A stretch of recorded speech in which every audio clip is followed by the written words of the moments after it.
كنتم خير أمة أخرجت للناس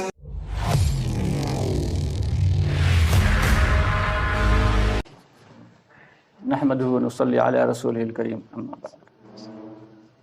اللہ رب العالمین کا بہت شکر احسان اور کرم ہے کہ اللہ تعالیٰ نے ہم سب کو ایک نہایت عظیم مجلس میں بیٹھنے کی توفیق عطا فرمائی۔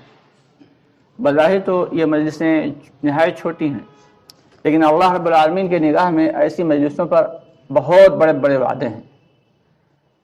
فرماتے ہیں کہ ایسی مجلسوں میں یعنی دین کے مجلسوں میں بیٹھنے والوں کے سیئات و حسنات سے مبدل فرما دیا جاتا ہے، یعنی گناہوں کو نیکیوں سے اللہ تعالیٰ تبدیل فرما دیتے ہیں۔ ابھی ہم سب کو مل جل کر ایک محنت کرنا ہے، اور محنت ہے گشت والی۔ یہ گشت کا مطلب یہ ہوتا ہے، اور اگر ہم غور کریں کہ دنیا کی ہر چیز گشت کر رہی، زمین اپنی دھری پہ گھوم رہی ہے، چاند اپنے مدار میں گھوم رہا ہے، سورج وہ بھی اپنے مدار میں چل رہا ہے، یہاں تک کہ چاند اور ستارے بھی، جتنے بھی سیارے ہیں سارے کے سارے گردش کر رہے ہیں، سارے کے سارے حرکت میں ہیں۔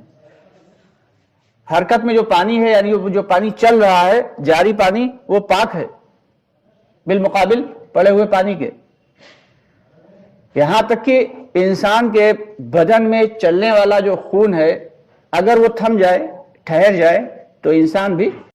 دوستو، آگے بڑھنے سے پہلے ہمارے چینل کو سبسکرائب ضرور کر لیں اور ہماری ویڈیوز کو زیادہ سے زیادہ لوگوں تک شیئر کریں۔ یہ حرکت، یہ چلنا پھرنا بہت پسند ہے، اور اس وقت جو چلنا پھرنا ہے یہ صرف اور صرف دین کی نسبت پہ ہونا ہے۔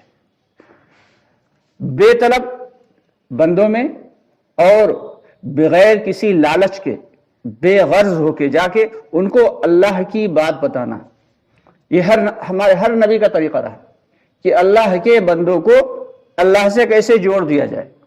ہر نبی کی یہ فکر ہوتی تھی کہ کیسے اللہ کے بندوں کا تعلق اللہ سے قائم ہو جائے۔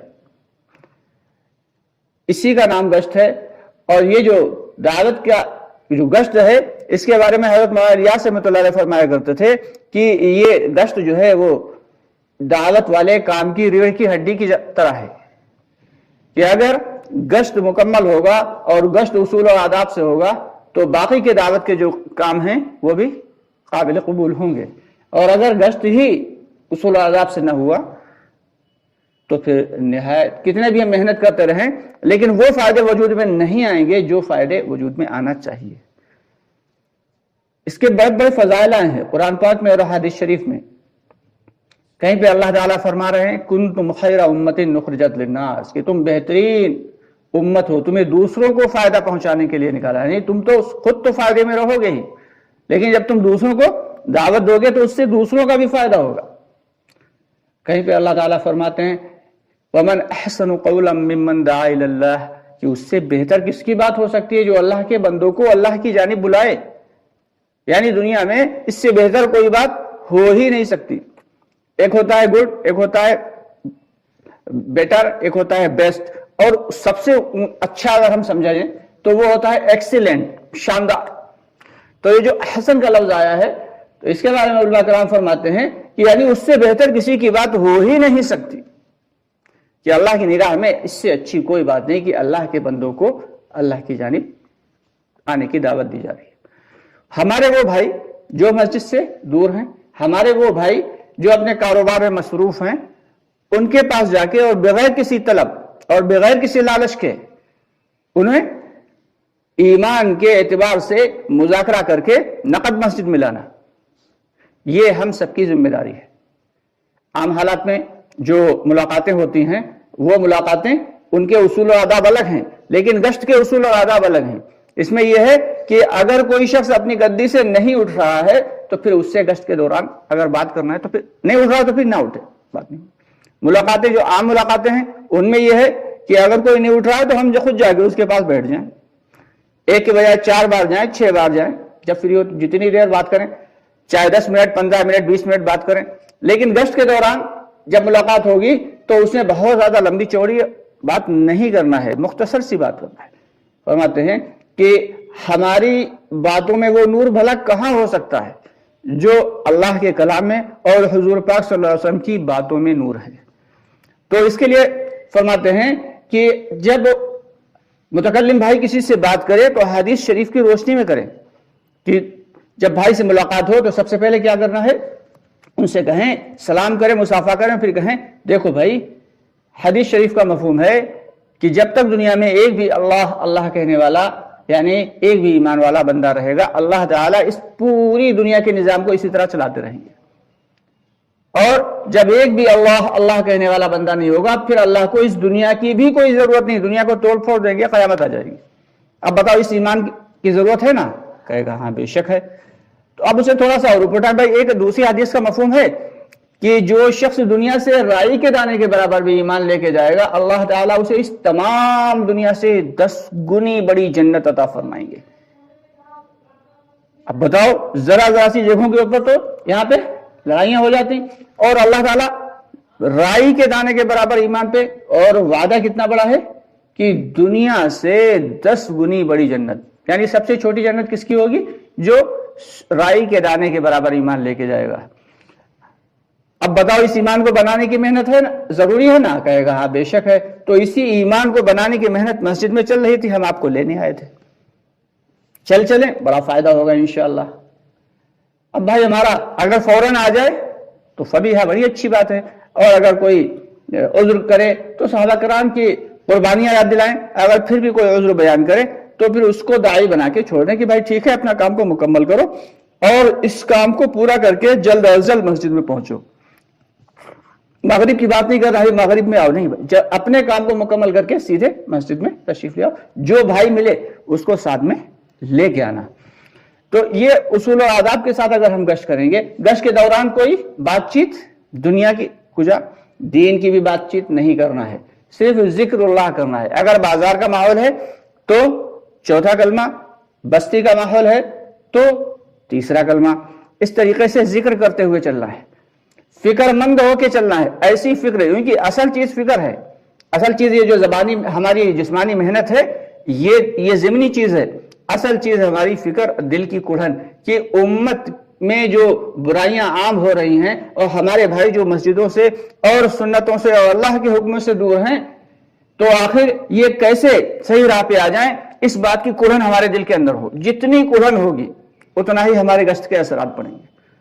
تو اس لیے ہم سب کی ذمہ داری یہ ہے، بارہا بتائے جا چکے ہیں کہ گشت کس اعتبار سے کرنا ہے، کیسے اصول و آداب ہیں، سبھی جانتے ہیں الحمدللہ۔ تو گشت کے اصول و آداب کے ساتھ اگر ہم گشت کریں گے تو یہ گشت جو ہے وہ ہمارا بہترین بنے گا۔ پھر یہ نہیں کہنے کو ہوگا یہ جو ہوگی انشاءاللہ گشت والے دن۔ لیکن کیا ہے کہ محنت تو ہم کر رہے ہیں، لیکن ایک تو فکر اور کڑھن نہیں ہے، اور دوسرے وہ دعائیں نہیں ہیں کہ داعی کے اندر 3 صفات کا ہونا لازمی ہے، چاہے وہ ملاقات کے لیے جا رہا ہو، اور چاہے وہ گشت کر رہا ہو، چاہے اللہ کے راستے میں پھر رہا ہو یا گھر میں پڑا سو رہا ہو، ہر وقت تین چیزیں اس کے اندر، 3 صفات ہونا چاہیے کہ تھکا دینے والی محنت، رلا دینے والی دعا، اور کبھی نہ مٹنے والا غم۔ یہ 3 چیزیں اگر ہیں تو وہ سچا داعی بن سکتا ہے، ورنہ دعوت والا محنت کرتا رہے اس سے وہ فائدے وجود میں نہیں آئیں گے۔ اور سب سے پہلی چیز یہ ہے کہ اپنے آپ کو نشانہ بنا کے دعوت دینا ہے۔ عام حالات میں ہمیں ایک تو شیطان دعوت کا کام کرنے نہیں دیتا، گشت میں جڑنے نہیں دے گا، ملاقاتیں کرنے نہیں دے گا، اور اگر ہم جڑ گئے تو پھر اب وہ نشانہ دوسرے کو بنا کے بات کرے گا۔ حضرت مولانا یوسف رحمۃ اللہ علیہ فرمایا کرتے تھے کہ جو شخص دوسرے کو نشانہ بنا کے دعوت کی محنت کرے گا تو اس کی مثال ایسی ہے جیسے اندھے کے ہاتھ میں چراغ، کہ اس چراغ سے دوسرے لوگ تو فائدہ اٹھا لیں گے لیکن اس اندھے کو کوئی فائدہ ملنے والا نہیں ہے۔ تو اس لیے ہمیں اپنی نیتوں کو سدھار کے بھی دعوت، چاہے عمل، چاہے دعوت کا کام ہم تھوڑا ہی کیوں نہ کر رہے ہوں، اگر ہمارے دل میں استخلاص نہیں ہے، یہ اخلاص سے بھی تھوڑی اونچی صفت ہے، استخلاص کا ہونا ضروری ہے، تو اخلاص اور استخلاص سارے کے سارے ہمارے اندر موجود ہوں کہ یہ صرف اور صرف ہم اپنے فائدے کے لیے کر رہے ہیں۔ باہر علاقوں میں جماعتیں گئی تو ہم نے دیکھا لوگوں کو ملاقاتیں کرتے ہوئے وہ بات کر رہے ہیں دین کی، ساتھ میں یہ بھی کہتے جا رہے ہیں بیچ بیچ میں بھائی یہ جو ہم بات کر رہے ہیں یہ ہم اپنے لیے کر رہے ہیں، بھائی یہ جو بات کر رہے ہیں یہ ہم اپنے لیے کر رہے ہیں، اپنے ایمان کو بنانے کے لیے کر رہے ہیں، تو اس لیے جو بھی دعوت دی جانی ہے وہ ہم اپنے آپ کو نشانہ بنا کے دیں. جو کمی اپنے اندر ہے جب اس کی ہم دوسروں کو دعوت دیں گے تو اللہ تعالیٰ ہمارے اندر سے وہ کمیوں کو دور فرما دیں گے. کریں گے نا سب لوگ انشاءاللہ. اور جو ہے جب گشت ہمارا مکمل ہو جائے تو گشت مکمل ہو جانے کے بعد پھر ساتھی وہاں سے ندامت کے ساتھ، استغفار کے ساتھ واپس آئیں اور یہ سوچ کے آئیں کہ اس مرتبہ جو ہم سے گشت ہوا جو اصول آداب سے تھے وہ ہم سے ادا نہ ہو سکے تو انشاءاللہ تعالی آئندہ بہترین انداز میں، اس سے بھی اچھے انداز میں گشت کرنے کی کوشش کریں گے. تو اس کے لیے سب سے کیا ضروری ہے کہ ایک جماعت مسجد کے اندر کام کرتی ہے اور ایک جماعت مسجد کے باہر.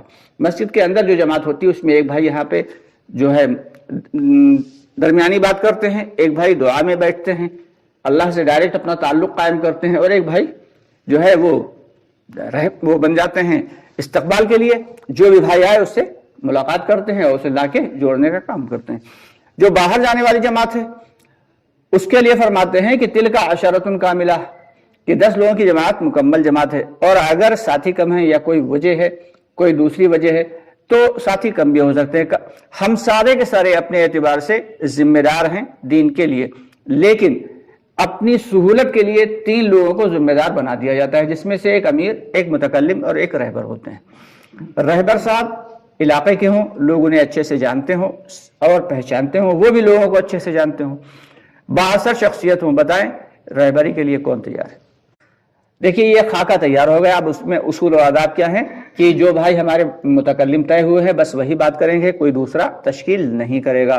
جو بھائی رہبر طے ہوا ہے بس وہی رہبری کرائیں گے، کوئی دوسرا بیچ میں نہیں بلائے گا. آنے جانے والوں پہ گشت نہیں ہوگا، یا تو گھر پہ ہوگا یا دکان پہ ہوگا. جو بھائی ذرا جلدی میں ہے یا دور سے کسی کام سے ہم دیکھ لیا ہم نے جا رہا ہے تو اس کو قطعی نہیں بلانا ہے. آنے جانے والوں پہ گشت کرنا ہی نہیں ہے، یا تو گھر پہ کریں گے یا دکان پہ کریں گے. کیا پتا ہمارے کوئی بھائی جو ہے وہ ضروری کام سے جا رہا، ہم اس سے بیٹھ کے کھڑے ہو کے 2-3 منٹ بات کرنے لگے اور اس کا وہ کام میں نقصان ہو گیا تو اس کے دل میں نقصان آ جائے گا. پھر جو ہے وہ دعوت سے ہٹ جائے گا، پھر اس کے دل میں جو ہے وہ کبیدگی آ جائے گی. تو اس لیے کیا کرنا ہے کہ جو بھائی ہمارا گھر کے اندر ہے اس سے ملاقات ہوگی، یا جو دکان پہ ہیں، بس 2 ہی لوگوں پہ گشت ہوتا ہے. اور گشت کے دوران جو امیر صاحب ہیں ان کو تو یہ اختیار حاصل ہے کہ وہ اگر کوئی غلطی ہو رہی ہے تو اس میں بول سکتے ہیں اگر متکلم سے یا رہبر سے. باقی کوئی تیسرا شخص جو ہے وہ نہیں بول سکتا، وہ اسے سدھار سکتے ہیں. اور امیر صاحب کی ذمہ داری یہ بھی ہے کہ فکر مندی کے ساتھ چلیں، ساتھیوں کو ایک کنارے لے کے چلیں. سڑک کے بیچ میں اگر کھڑے ہوں تو فوراً سب کو کنارے کر لیں، اور اگر کسی ساتھی کو تھوڑا سا بے اصولی کرتے دیکھیں تو تھوڑا سا زور سے ذکر کرنے لگیں، جس سے زور سے جب ذکر کریں گے تو ساتھی فوراً فکر مند ہو جائے گا. ٹھیک ہے بھائی، کریں گے نا سب لوگ انشاءاللہ. اللہ ہم سب کو عمل کی توفیق عطا فرمائے. جانے والی جماعت چلی جائے.